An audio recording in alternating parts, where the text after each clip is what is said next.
भाई फिलहाल हिसार शहर के एचएयू के गेट नंबर 4 के नीचे मैं खड़ा हूँ। गेट जो है बड़ा मशहूर है, यूनिवर्सिटी उससे भी मशहूर है। पूरे जो है वीडियो पहले भी आपने बहुत सारी देखी होगी, लेकिन वो लोग फेमस होने खातर या बढ़िया लोकेशन के हिसाब से बना कर दे। लेकिन पहली बार एक बार कैमरामैन को कहूँगा जूम करिए भाई पीछे जो हुरे पुलिस प्रशासन की इतनी मौजूदगी है। वाटर कैनन तक जो हुरे खड़े हैं ऐसा काम करके कि भाई कोई बड़े आतंकवादी आ रहे हैं। सुरेश कोच जी जो हमारे साथ पहुंचे हैं इनसे जो है चर्चा करांगे। प्रधान जी सबसे पहले राम राम। राम राम जी, राम राम जी। कैसे हो? मैं तो भाई शे हाजी से पहला थे। अच्छा सीधा सवाल है मेरा, ये बाढ़ गले जो दिन में होया था उसके बाद अगर हिसार का प्रशासन जाग जांदा कोई स्टेप ले लेंदा तो रात नहीं इनके सर नहीं फूटते। बात से दिन की है, बात से रात की है, ये दिमाग की सोच के ऊपर निर्भर है। जो भी घटना हुई बिल्कुल निंदनीय घिनौनी घटना है और कोई भी सभ्य समाज का नागरिक उस घटना को स्वीकार नहीं कर सकता। और जहां हम उस घटना से दुखी हैं वहीं सरकार से मांग भी करते हैं, जो इस घटना का करने वाला है बीसी जल्दी उठा दो, वरना समाज के सभी सेक्टर जुड़ चुके हैं। अब इस आंदोलन को आप कुचल नहीं सकते। ये आंदोलन आगे बढ़ता जाएगा और जितना आंदोलन आगे बढ़ता जाएगा इतनी सरकार की मुश्किलें बढ़ती जाएंगी। बीसी कोई तरह मामा बेटा नहीं है सैनी साहब, गलत काम करेगा उसको भी सजा देनी पड़ेगी और नहीं दोगे तो आपको ही दोषी माना जाएगा, क्योंकि कुर्सी के ऊपर जो बैठा है वही जिम्मेवार होता है पूरे प्रदेश का चलाने का। अब आप कुर्सी पे बैठे हैं तो अगर आपके राज में कोई वीसी इतनी गंदी और घटिया हरकत कर रहा है कि बच्चों के सिर फोड़वा रहा है तो इससे बुरा कुछ हो नहीं सकता। अच्छा प्रधान जी एक सवाल था मेरा, जो थोड़े दिन पहले आप भी एक आंदोलन लड़न लाग रहे थे और ये बाढ़ लड़न लाग रहे हैं, इसमें एक चीज कॉमन देखी मैंने, कुर्सी थी छोड़ के जो है जो जिसके खिलाफ आंदोलन हुआ है वो थोड़ा हर राज्य को नहीं होता, इस कुर्सी में ऐसा के रोड़ा है? कुर्सी तन्ने दे दिया तो भी कौन छोटा है। कुर्सी ने बहुत लोगों के चरित्र बदल दिए।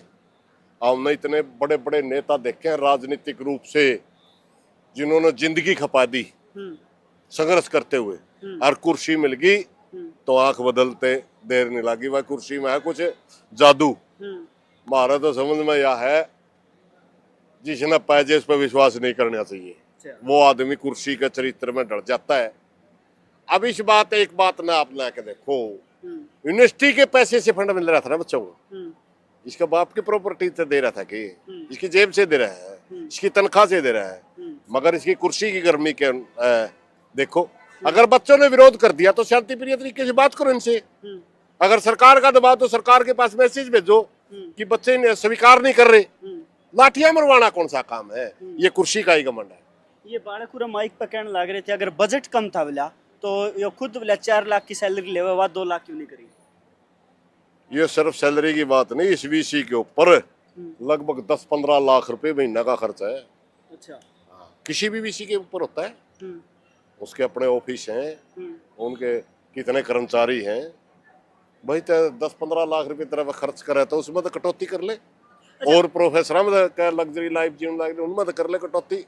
क्या सिर्फ रिसर्च फंड को काट करके या आप बच्चों की वजीफे को काट करके यूनिवर्सिटी चलाओगे?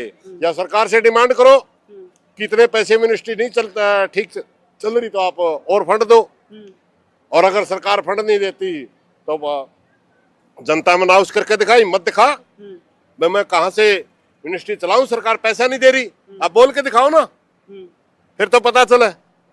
बिना मतलब की बातें, खुद का घमंड में सारा कुछ करने लग रहा है और अपनी कुर्सी पहले तो यूं था वह तो बड़ा ही गणा है, ये कुर्सी जानती दिखे थोड़ा दर्द सा हो रहा है। मैंने को जल्दी बिक जाए फायदा है, जो तुम जूते गणा बालका ने क्यों करवावे, क्यों किसी के इस विषय तेने पूछा तेरा बालक का सिर में को लठ मारे तने किसा का लगेगा, अपनी छाती बात करके देखना चाहिए। एक वीडियो आ रही है बैल जो है महाविद्यालय की, उसमें जो है लड़कियां के हॉस्टल में जो है कांस्टेबल पुलिस के जो आदमी है वह बांट दिए। मैं और क्या कह रहा हूँ, ये सारी तानाशाही। किसी लड़की का पुलिस वाला सवाल नहीं कर सकता, महिला कर्मचारी कर सकता है, देश का कानून तो ये कहता है। और पुलिस लड़कियां को हॉस्टल में सीधी तो तानाशाही है। और ये हरियाणा प्रदेश है, हरियाणा प्रदेश के अंदर तानाशाही स्वीकार नहीं की जाती, इसलिए तो सारे के सारे सेक्टर इन बच्चों की मदद कर रहे हैं, इसलिए तो सारे इनके आंदोलन में खड़े। अगर ये बच्चे गलत होंगे तो आंदोलन में खड़े क्यों होते लोग? यही पैमाना है, अगर ये बच्चे सही हैं तो पूरा समाज इनके साथ खड़ा है, और अगर बच्चे गलत होते तो पूरा समाज सरकार के साथ खड़ा होता। आपको बोले सारे सेक्टर जो है बच्चे समर्थन कर रहे हैं, लेकिन बालक रोक लगावे बोले हॉस्पिटल में गए और हमारी गलत रिपोर्ट बनाई गई, पुलिस ने बोला धारा गलत लगाई, लेकिन जो सरकारी तंत्र है वो तो ओवीसी साहब को फेवर कर रहा है। वो प्रशासन की बात, सारे सेक्टर मैंने बोला कि मजदूर, किसान, कर्मचारी जो लड़ने वाले लोग हैं, मैं उनकी बात कर रहा हूँ, गुलामों की बात नहीं कर रहा। अगर किसी का सिर फूट रहा है, डॉक्टर दबाव में आके नहीं दिखाओ सिर नहीं फूट रहा, वो डॉक्टर थोड़ा है यार, तो गुलाम है। अगर सीधा पुलिस ने दिखने लग गया, जबरदस्ती इसका डंडा मार रखा है, मारने खातिर डंडा मार रखा है, और उसने 307 इरादा कत्ल की धारा ना लगा करके एक्सीडेंटल धारा लगा हुआ है, तो वो आदमी थोड़ा है, पुलिस वाला अधिकारी थोड़ा है, वो तो गुलाम है प्रशासन का। तो गुलामों की बात नहीं कर रहा मैं, उन सेक्टरों की बात कर रहा हूँ जो इस देश को ईमानदारी से चलाना चाहते हैं, जो इस देश के सही नागरिक हैं, और जिनको पता है कि यूनिवर्सिटियों के अंदर देश का भविष्य पढ़ रहा है, देश का भविष्य यूनिवर्सिटियों से आता है, उन्हीं को आप मरवा दोगे तो देश कहाँ आगे बढ़ेगा भाई।